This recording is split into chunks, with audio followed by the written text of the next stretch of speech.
It's no secret that Sajin Komamura is not a character that most would say is their favourite within the story of Bleach. However, he stands out for a lot of reasons aside from his appearance. From his noble, loyal and outspoken nature to his peculiar appearance, which in itself raises many mysteries within the narrative as to who and what exactly he is. Komamura is known for his fierce tenacity and conviction within battle, and he's quite an interesting character in his own right. And it's for this reason I want to spend a bit of time understanding one of the most important powers that he utilizes, as I'm going to be explaining his humanization technique, which is an ability that he gains during the 1000-year Blood War arc that he uses to fight against the sternritter Bambietta Basterbine. I'll be going over how he had actually acquired this transformation, its powers and limitations, what it will actually cost Komamura to use this power, as well as the effect that the humanization technique has upon the larger narrative of Bleach.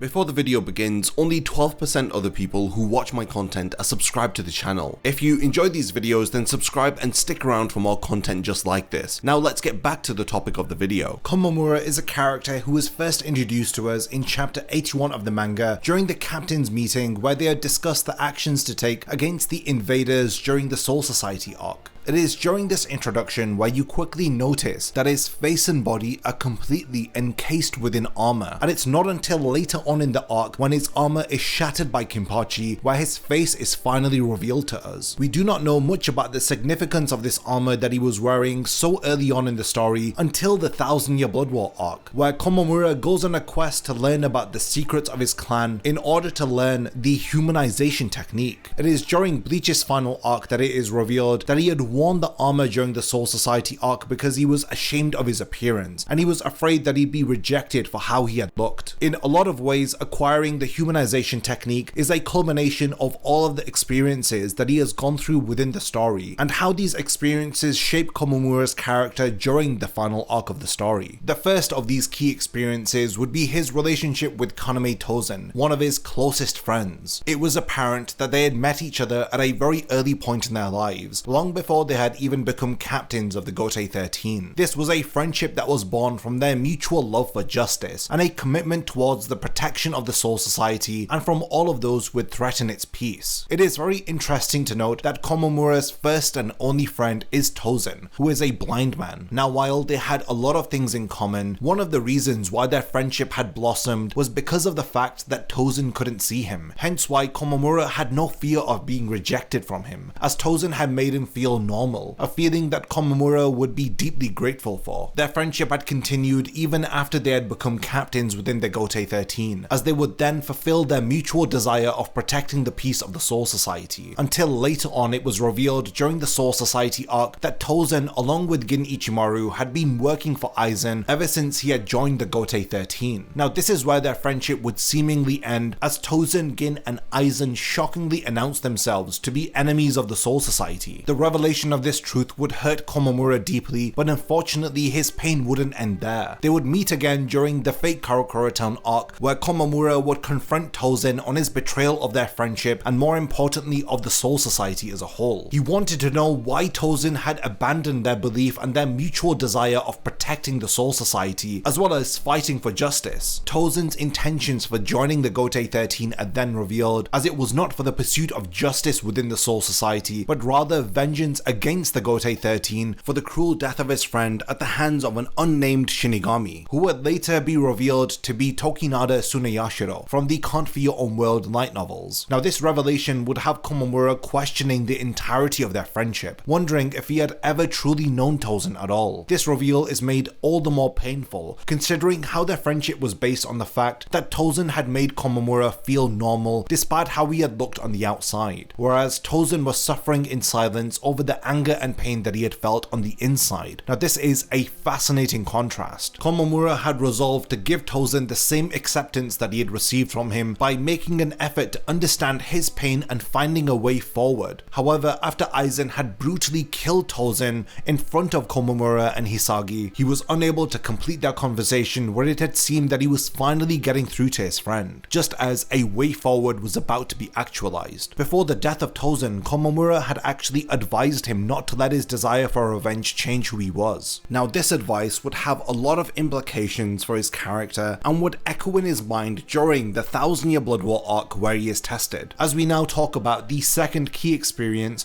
which would lead to Komamura seeking the power of the humanization technique. Now this point is his relationship with the late great head captain Yamamoto. Komamura held a great deal of respect and loyalty to Yamamoto, mainly due to the fact that it was Yamamoto who had given him a chance to join the Gotei 13 and to serve the Soul Society as a Shinigami. So while Tozen had made his days as a Shinigami happier through their friendship, it was in fact Yamamoto who had made it even possible for him to become one in the first place. This unquestionable loyalty to the head captain would turn into an insatiable desire for revenge when Yamamoto is brutally murdered by the leader of the Quincy, Yhwach, during the start of the 1000-year Blood War arc. In addition to this, his Bankai, Kokujo Tengen Myo, along with the Bankai of Byakuya, Hitsugaya and Soifon, were all stolen by the sternritter during their respective fights. So not only was he in pain over the loss of his mentor, he was also powerless to do anything about it after having his Bankai stolen. So similar to the other captains who had lost a key aspect of their power, he had sought a new source of power. But unlike them, he had wanted not to just use his new powers to protect the Soul Society, but he had also wanted revenge against Yhwach for killing his beloved master. Each of the captains who had their Bankai stolen had sought to overcome the limitations of their power through very conventional means. Byakuya was being healed within the royal palace, and it is here where he would reassess his relationship with his Zanpakuto Senbon in order to deepen his bond with it. Hitsugaya would relearn the basics of Zanjutsu in order to better his swordsmanship, while Soifon would focus on mastering and perfecting her Shunko. Komamura, on the other hand, would go to meet his ancestor in order to learn about the secrets of his clan. Komamura wants to learn a secret technique of his clan, which would later on be revealed to be the humanization technique. Now, before even going into the conversation between Komamura and his grandfather, I'd like to take a minute in order to just talk about how little we know about Komamura's clan. The Beast clan is in fact one of the greatest mysteries within the entirety of Bleach. Where did they originate from? What great sin did they commit in order to be punished in such a manner? Are they connected to hell in some way, since they were condemned to the hell of beasts? Is their existence also a part of the Soul King's creation? Was it influenced by an external force? How do they interact with the cycle of souls in the universe, and how many of them are there? In all honesty, they are such an interesting mystery in their own right, and I pray that Kubo expands upon their backstory a bit more in the future, possibly during the Hell arc if he decides to continue it. Now, Komamura would have a very interesting conversation with his grandfather as he tries to convince him to teach him this mysterious technique, and it is strangely reminiscent of the conversation that occurs between Ichigo and Tensa Zangetsu when he was trying to learn the final Getsuga Tensha from him during the Fate Karakura Town arc. And this isn't the only similarity between the two scenarios, which I'll elaborate later on in the video. His grandfather questions why he has come back because he considers Komamura an outsider who had not only abandoned his people, but he had also hidden his appearance in shame just so that he could live in the outside world. Komamura tries to convince him that things have changed, and it's because the world has become more accepting of their kind that it is now worth protecting. It is worth noting that while trying to get his grandfather to teach him this technique, Komamura is very considerate and self-sacrificing here, as he claims by helping him defend the Soul Society and the world, it would become a more accepting place for their kind, meaning that the Beast clan would no longer need to live in isolation from the Soul Society. Komamura does try his best to convince his grandfather, and it would seem that negotiations would fall through, resulting in the two of them fighting. But once again, this points out another similarity between this situation in comparison to Ichigo trying to learn the final Getsuga Tensho, where he too had no choice but to fight Tensa Zangetsu as he had tried to force him to teach him the technique. I believe that this is another intentional parallel that's been placed by Kubo. Now, after Komamura and his grandfather begin fighting, the story would move on to other things, and we wouldn't see Komamura again until chapter 556 during the second invasion of the Quincy. It's at this point that Yhwach and the Sternritters had invaded the Soul Society once again, as Urahara at this point had found a way of restoring all of the stolen Bankai, which had returned them to their respective captains, including Komamura. Now, because of this, unfortunately the Sternritter were now free to use their holy forms, a power that allows them to fight on par with any given Bankai. Hitsugaya and Soifon defeated their respective opponents Kangdu and BG9, but in the process they too had fallen unconscious. Bambietta, after losing Komamura's Bankai, would activate her holy form, as she would begin to devastate the Soul Society with her deadly shrift called the Explode. Komamura would then appear here as Bambietta is about to kill Shinji as he protects him from the Quincy's dangerous explosions. He's shown to be wearing an armor which is very similar to the one that he had first appeared in during the Soul Society arc, and he wastes little time as he begins to fight her. During their battle, Komamura's armor ends up being destroyed, and it shockingly reveals his new form as he has taken up a humanoid appearance which still retains some aspects of his original beastly form. It is then revealed that this new form is an ability called the Humanization technique, or Jinka no Jutsu. We then cut to the end of his battle with his grandfather, where we learn in order to learn the Humanization technique, Komamura had to willingly rip out his heart and to give it to his grandfather. And another interesting way this parallels to Ichigo learning the final Getsuga Tensho, where he had to willingly allow himself to be stabbed in the heart by Zangetsu. But unlike Tensa Zangetsu, who had admitted that his desire was to always protect Ichigo, Komamura admits that he had gone through such lengths in order to avenge the death of Yamamoto. Bambietta begins to attack Komamura, who activates his Bankai, as she notices that his Bankai has taken a completely new form, one that is missing the trademark armor that it usually wears. Bambietta would try to use her bombs to kill him before realizing that neither Komamura nor his Bankai have taken any damage from her explosions. Now this is quite bizarre, as we know that Komamura's Bankai reflects any damage that it receives on Komamura's own body and vice versa. But in this case, with his all new Bankai, neither the oversized puppet or Komamura's body has taken any damage. He then explains that he was able to use the Humanization technique because he had cast aside his life, and as long as he is in his human form, he is practically immortal. He then goes on to defeat Bambietta by cutting her with his Bankai, forcing her own explosions into her body and thus ending her attack on the Shinigami. Afterwards, he would notice that his body was beginning to change as the technique would start to wear off. He then remembered that his revenge wasn't complete until he had killed Yhwach, but it was at this point that he would only be able to take a few steps forward before his body would begin to drastically change. Unfortunately, he wasn't reverting to his original beastly form, he was in fact being turned into a literal wolf. Komamura had lost his sense of reasoning as he was transformed into a wild beast. And this is similar to how the final Getsuga Tensho had given Ichigo the power to literally become Getsuga itself, but this was at the cost of all of his power. It is very poetic how Komamura had gained the power to assume a human form temporarily, but it was at the cost of his humanity and his sense of reasoning. While Ichigo sacrifices his power for the noble cause of defeating Aizen, Komamura had sacrificed his humanity in exchange for revenge. A revenge that he never ends up getting. And this is a callback to the advice that he had given to Tozen, and it is really eerie in a way, because Komamura had literally changed who he was for the sake of revenge, something that he had told Tozen not to do. In Komamura's final moments where he still has some humanity, his grandfather laughs at him from his cave about how he didn't listen to his own advice, and states that this was truly who Komamura was from the beginning, and that all of the members of the Beast Clan are simply just beasts of revenge. It is through using this technique that Komamura would lose his position as a captain of Squad 7, and he would be replaced by his lieutenant Tetsuzaimon Iba at the end of the 1000-year Blood War arc. The Humanization technique is one of the most tragic pieces of Kubo's writing, and honestly it's very ironic that an ability called the Humanization technique is a power that robs the user of their humanity, but in the very little time that it was active, its user had become completely immortal and indestructible, and if its repercussions were not so heavy, then it would be quite the powerful technique to use in the story of Bleach, and it certainly would have helped to turn the tide of the battle in the Shinigami's favor much sooner during the 1000-year Blood War arc. So all in all, what did you think about Komamura's Humanization technique? Do you like how Kubo had implemented it within the manga? Did you know about the parallels that existed between this technique and Ichigo's final Getsuga Tensho? I genuinely cannot wait to read all of your thoughts and for you to continue the discussion in the comments. And lastly, thank you for making it to the end of this video, and I can't wait to see you in my next Bleach Explained video.